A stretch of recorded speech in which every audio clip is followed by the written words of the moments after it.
আসসালামু আলাইকুম রহমতুল্লাহি ওয়া বারাকাতুহু। আলহামদুলিল্লাহি রাব্বিল আলামিন ওয়া সাল্লাল্লাহু ওয়া সাল্লাম আলা নবিয়িনা মুহাম্মদ ওয়া আলা আলিহি ওয়া সাহবিহি আজমাইন।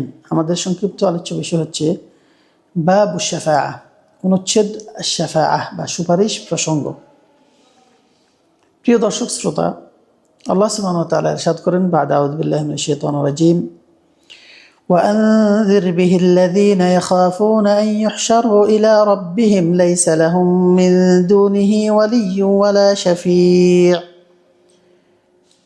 এর মর্মার্থ হলো, আল্লাহ সুবহানাহু ওয়া তাআলা তার নবী মুহাম্মদ সাল্লাল্লাহু আলাইহি সাল্লামকে ইঙ্গিত করে বলছেন, হে মুহাম্মদ,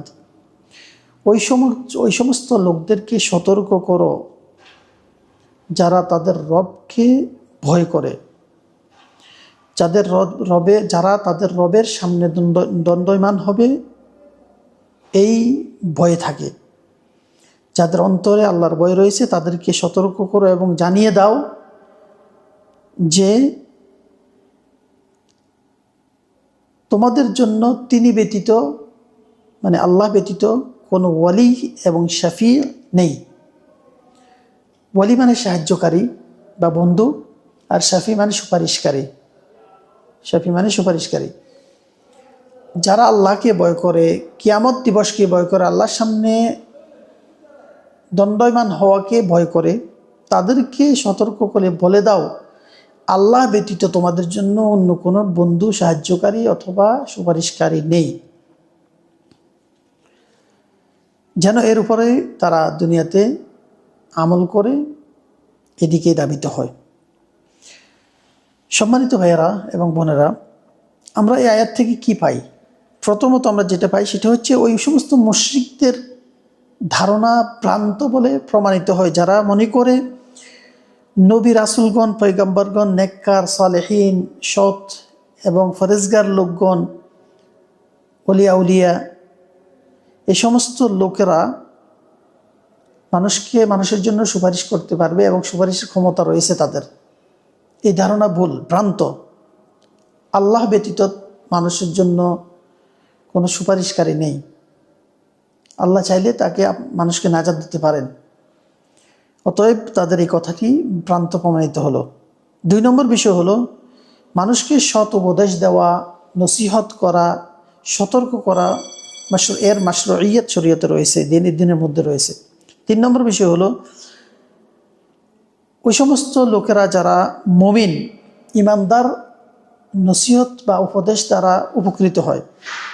4 নম্বর বিষয়, সুপারিশের মালিক একমাত্র আল্লাহ সুবহানাহু ওয়া তাআলা। শাফাআতের এই যে ক্ষমতা এবং মালিকত্ব একমাত্র আল্লাহ তাআলার অধীনেই। তিনি একক এর মালিক, অন্য কেউ এর মালিক নয়। যে চাইবে তাই কারোর জন্য সুপারিশ করবে কিয়ামতের দিন, এরকম কোনো সুযোগ নেই। এটা একমাত্র আল্লাহ তাআলার অধীনস্থ। আল্লাহ তাআলা যাকে দিবেন সেই মাত্র সেই অধিকার পাবে সুপারিশ করার জন্য।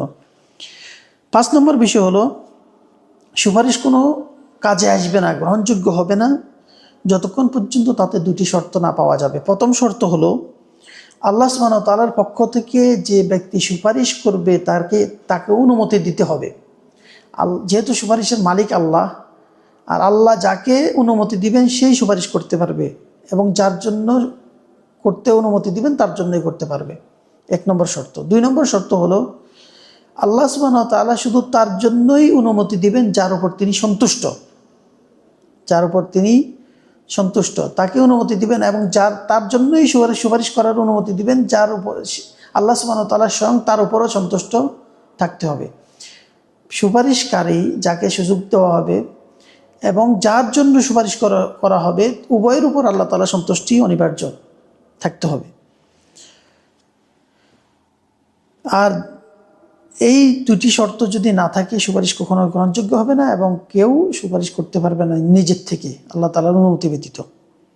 আল্লাহ সুবহানাহু ওয়া তাআলা আমাদেরকে সঠিক বুঝ দান করেন এবং সঠিকভাবে জীবনযাপন করার, আল্লাহ তাআলার ইবাদত করার তৌফিক ইনায়াত করেন। হাদা ওয়া সাল্লাল্লাহু ওয়া সাল্লাম আলা নবিয়িনা মুহাম্মদ ওয়া আলা আলিহি ওয়া সাহবিহি আজমাইন। আসসালামু আলাইকুম ওয়া রাহমাতুল্লাহি ওয়া বারাকাতুহু।